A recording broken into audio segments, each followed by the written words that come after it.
droite et l'extrême gauche ont eu de la fascination pour M. Poutine quand vous reprenez les déclarations des uns et des autres. Et bien sûr, il y a des gens qui les ont retrouvés. Ça fait pas l'ombre d'un doute. Est-ce qu'il y a un mea culpa à faire là? Mais bien sûr qu'il faut... On ne peut pas comme ça expliquer en un mot. Ah, on avait raison de penser du bien de M. Poutine avant qu'il fasse la guerre en Ukraine, oubliant ce qu'il a fait ailleurs. D'abord, en Ukraine, en Crimée, ce qu'il a fait dans le Donbass, vous le disiez, ce qu'il a fait à Grozny, ce qu'il a fait en Syrie du côté du pouvoir syrien. Tout ça, évidemment, on ne peut pas d'un revers de main l'oublier. Robert Ménard, sur le fond, est-ce que ce mea culpa, on en entend plusieurs, des revirements, des retournements de veste, des mea culpa, est-ce que c'est toujours sincère? Est-ce que dans beaucoup de milieux, très à droite, aussi très à gauche, il ne reste pas une forme de fascination liée au fait que Vladimir Poutine serait le rempart contre l'islamisme? On entendait beaucoup de gens pendant la guerre de Syrie dire « oui, ils font des atrocités, mais à choisir, mieux vaut ces alliés-là que les islamistes ». Je sais, moi j'ai dit ça aussi. Est-ce que j'ai eu raison de le dire? Je ne sais pas. Oui, aujourd'hui, parce qu'il était une espèce d'incarnation d'un nationalisme un peu viril, combatif. Il fascinait une partie, y compris des gens de mon camp, de Vous-même, de vous ma dites que vous sensibilité. l'avez dit Sur la Syrie, oui, sur la Syrie. Vous vous disiez, qu'est-ce que je choisis, Bachar ou Daesh? C'est quand même une vraie question. Et vous regrettez d'avoir pensé ça?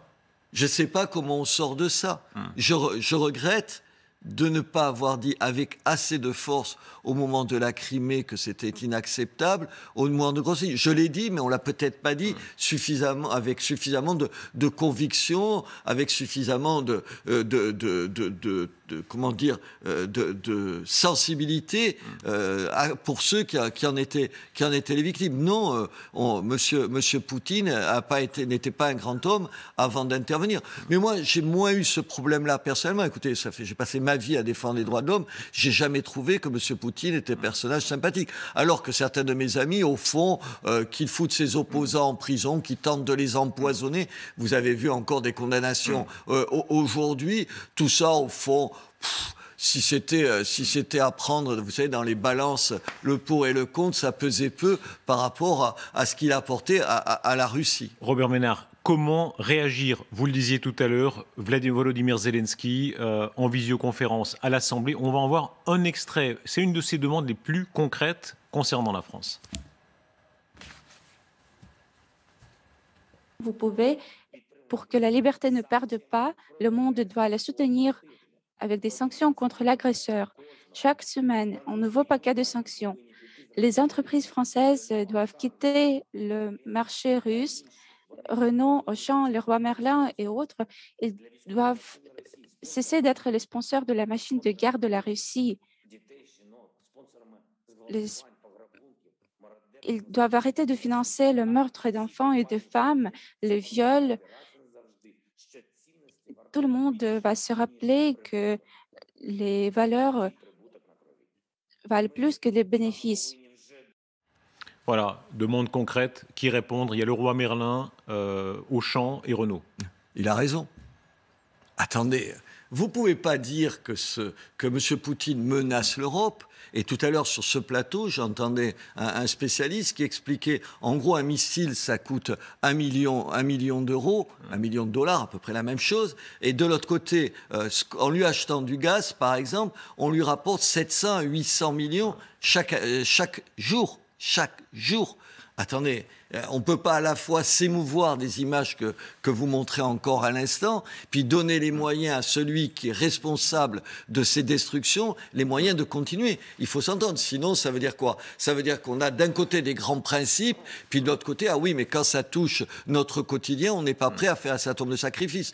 On devra faire des sacrifices pour défendre les valeurs qui sont les nôtres, qu'on affiche comme telles en Ukraine. La candidate que vous soutenez, Marine Le Pen, a toujours ce prêt russe. Elle l'a contracté auprès d'une banque russe en disant « on me refusait des prêts en France ». On vous ressort toujours la photo où elle va voir Vladimir Poutine, où à ce moment-là, Vladimir Poutine marquait son soutien à Marine Le Pen notamment. Est-ce que c'était une erreur?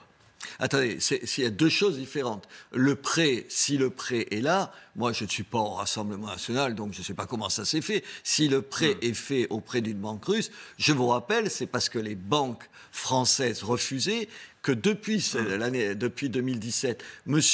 Macron promet de mettre en place une banque de la démocratie qui permettrait aux candidats d'emprunter quelque part, puisque les banques françaises ne veulent pas le faire, et qu'il ne l'a pas fait. Ça, c'est pas tout à fait un argument. C'est pas parce qu'on ne trouve pas d'argent qu'on va demander à, entre guillemets, n'importe qui. Là. Attendez, pas de sens, non, je précise ça. Ensuite, non, je vous dis, est-ce qu'il y avait d'autres solutions que ces banques russes? Non, c'est pas. Attendez, je me défile pas, j'ai pas l'habitude de me défiler. Je n'en sais rien. Ça, c'est une chose. Ensuite, s'afficher avec M. Poutine, oui, ça, c'était une erreur et une faute. On ne s'affiche pas avec quelqu'un, même M. Poutine, d'avant le conflit en Ukraine. Parce que le Poutine d'avant le conflit en Ukraine, c'était pas un démocrate, ni un démocrate autoritaire, ni quelqu'un de convenable. Non, on ne peut pas faire ça. Que le chef de l'État discute, mais il est chef de l'État. Les autres, ni vous, ni moi, ni Marine Le Pen, ni qui que ce soit, n'est chef de l'État, en tout cas aujourd'hui. Et donc, on dit les choses comme telles et on fréquente pas n'importe qui. Robert Ménard.